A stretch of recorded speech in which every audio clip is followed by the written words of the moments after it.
Rupture avec le FPI, création de nouveaux partis, des proches du PDT Gbagbo accusés de tout mélanger. Photo archive / même dans la création du nouveau parti, des grincements de dents signalés. S'il y a une situation qui désole aujourd'hui beaucoup de militants du FPI, surtout chez des partisans du président Laurent Gbagbo, c'est de n'avoir pas réussi à réunifier les différents blocs nés au sein du parti en l'absence de son fondateur. Et pourtant, ce ne sont pas les hommes qui manquaient à l'époque. Pour eux, des proches collaborateurs se sont inscrits dans une posture de dissidence, jusqu'à ce que la division soit consommée officiellement, lorsqu'à son retour, le président Gbagbo annonce solennellement son retrait du FPI pour la création d'un nouvel instrument politique d'ici au mois d'octobre prochain. En effet, derrière la déchirure qui s'opère de plus en plus au sein de la gauche, notamment chez les partisans de Gbagbo, des militants citent plusieurs proches dont Dr Assoa Adou, SG du FPI tendance Laurent Gbagbo. En présence de l'ex-chef d'État ivoirien, nombreux de ses partisans sont surpris de constater que toutes les décisions viennent de son ex-SG qui, à en croire les plaignants, tient tous les pouvoirs en main, avec d'autres barons proches de Gbagbo.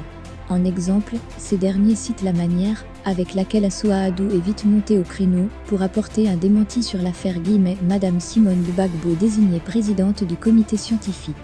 Il a été celui qui a dit ouvertement que le président Laurent Gbagbo n'avait encore rien décidé quant à la constitution d'un comité.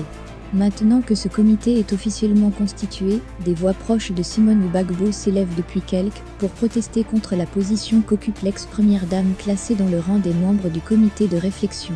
Pour ses partisans, cette banalisation de Simone Gbagbo n'est rien d'autre que le travail de Assoa Adou, qui serait l'homme à tout faire de Gbagbo. Des confidences révèlent que certains partisans de Simone Gbagbo encore présents dans l'entourage du président Laurent Gbagbo seraient prêts à prendre du recul et rejoindre leur marraine. On le sait bien, cette dernière n'aurait pas apprécié le traitement à lui infliger lors de constitution des différents comités. Au travers de certains médias, elle s'était plainte de n'avoir pas été contactée avant de mentionner son nom dans le comité de réflexion. Cette situation fait grincer des dents autour de la création du nouveau parti politique que tout le monde attend. Les couacs enregistrés ces derniers temps, et qui ne favorisent pas un bon climat, sont imputables, selon des militants, aux mauvais conseillers de Laurent Gbagbo, qui mélangent tout autour du chef.